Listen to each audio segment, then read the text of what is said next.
Oh, this is going to be a really personal video today. I kind of have to make some confessions up front that might be a little hard, but we're going to go for it.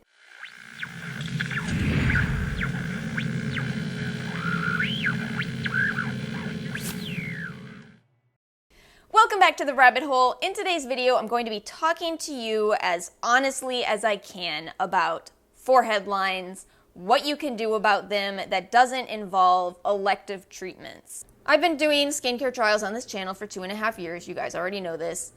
What you don't know is that over this summer, I had a little bit of a early 30s crisis. I really and truly thought that I needed to get Botox. My absolute love of my life sat me down and said, I don't think this is a good idea. I think that you are too deep in this skincare world right now. You're too deep in the YouTube world right now, and you think that this is what everybody is doing. But the reality is, I work with a bunch of people in their 30s. Nobody I work with has Botox. It's not as normalized outside of your little community as you think it is. And she went on to say that my channel would be more valuable if I opted not to do that, but instead tried to figure out what are things that my viewers could easily buy that could treat these issues just as well as Botox. Here's the thing, I wanted her to be wrong. I was thinking in my head, I'm like, no, there's no way that I am wrong here. I'm all about balance. I want people to live their best lives. I can't possibly have been kind of led down a road by what I've been exposed to, but I had to accept that because she wasn't wrong. So not only did that conversation inspire the skincare obsession video that you may have seen not too long ago,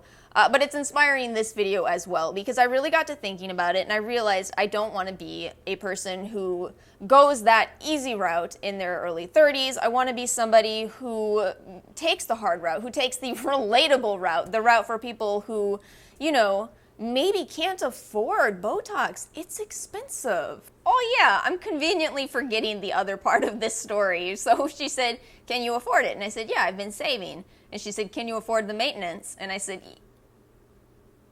I got him. So now you know the backstory. Let me tell you how I arrived at what I started using, what I started using more of, how I made these decisions. So I got to thinking about all of the trials that I've done, and I realized that at the end of some trials, I had seen really big reductions in my forehead lines, and then at the end of some trials, not so much. So I had to kind of narrow into those specific videos and then down to the products that I used in those videos. So this video is not going to be based just on what I've tried since that conversation over the summer. This is going to be based on 2.5 years of trials and the education that I've had since. You know, I've gone and read a lot of research papers since. I've kind of narrowed down the products, narrowed down the ingredients, and the point of this video is going to be a lot less product heavy in spite of the amount of products sitting next to me, but more ingredient focused. So I can tell you what ingredients I really believe in, what ingredients I've seen reduce my forehead lines. The first ingredient is one that you have no doubt heard about. It has quite a buzz in the skincare world, and it is none other than hyaluronic acid. This is an interesting little molecule. Not only do you have it naturally occurring in your skin, but you can also apply it topically. And what it does is when exposed to water, the molecule plumps up, which naturally makes the appearance of fine lines minimized. I do think that there are a couple of tricks with hyaluronic acid. One is that you want to make sure you're using enough of it. I get really mad about the products where hyaluronic acid is listed after phenoxyethanol, which is a preservative that you cannot have at more than 1% in a product. If you see hyaluronic acid listed in the INCI list of a product at less than 1%, it's barely there. So at the very least, you should be going for something like The Ordinary's 2% hyaluronic acid. Dirt cheap product, a little difficult to work with in some ways. It is a sticky product.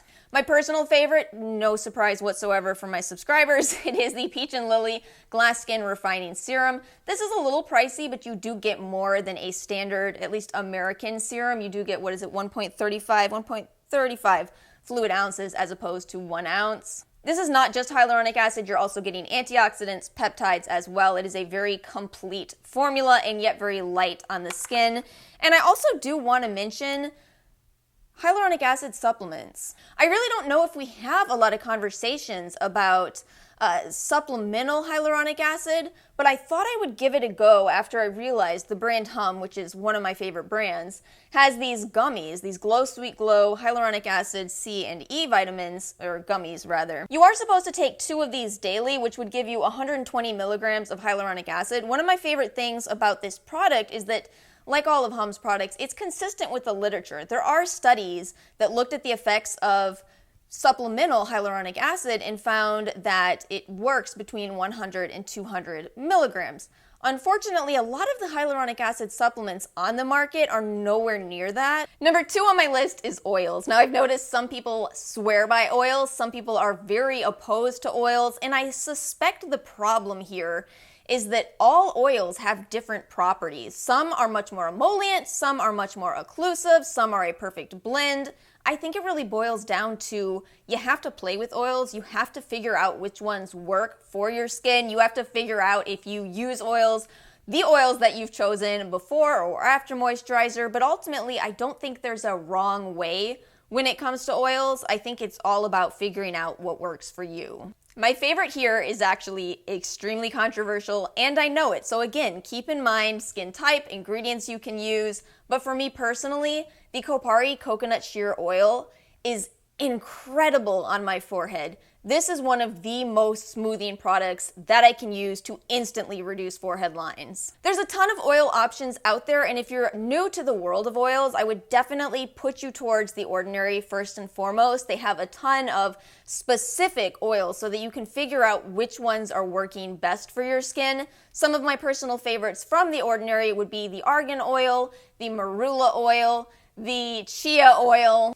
Rosehip, surprisingly, is one of my favorite oils, but not one that I recommend for this use. I recommend rosehip oil for nighttime use.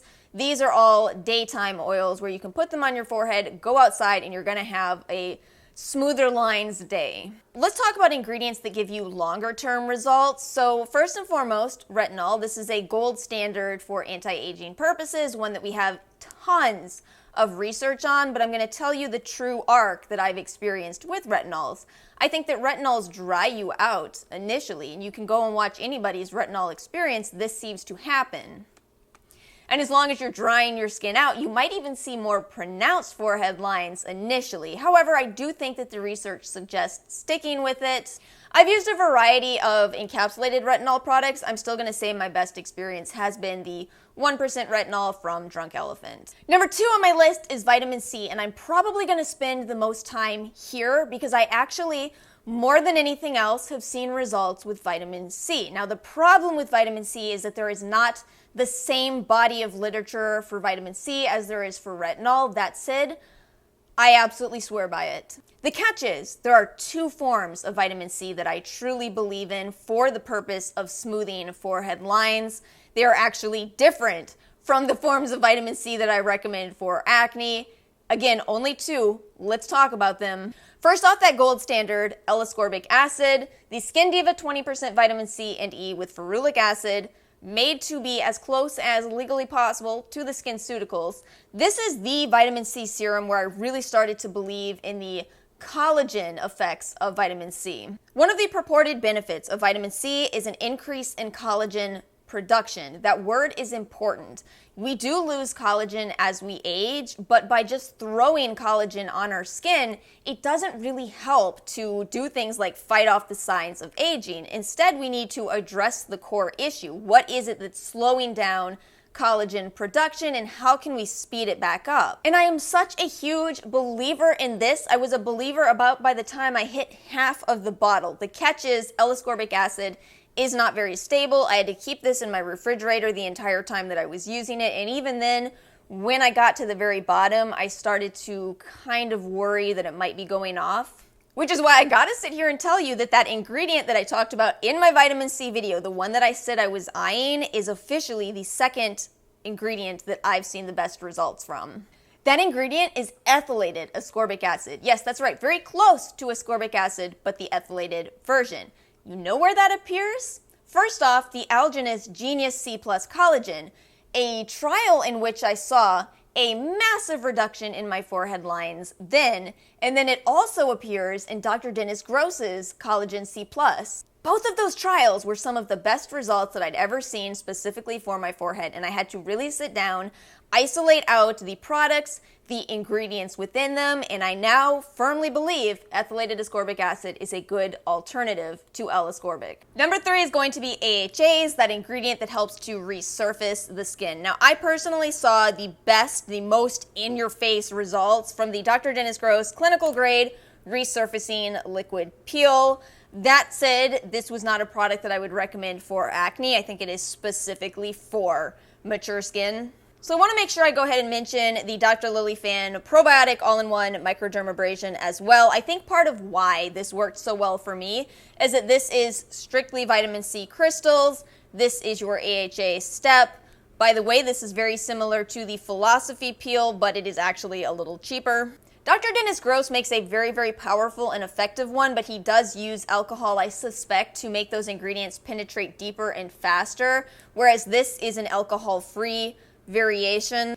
And then since both of those are a little more pricey, I wanted to go ahead and pull out my favorite product in this category from the drugstore, and that would be the Pixi Glow Tonic Serum. I think that this is a really good alternative to some of those much more pricey serums. That said, I don't think you see the results as instantly with this. As long as you're using a serum versus the intense peel types, it's going to take a little longer, but you will still see results from this product. One final tip, especially for those of you who are younger. If you are in your teens, in your 20s, and you are seeing forehead lines, there is one ingredient that you should probably incorporate into your life as quickly as possible, and it is water.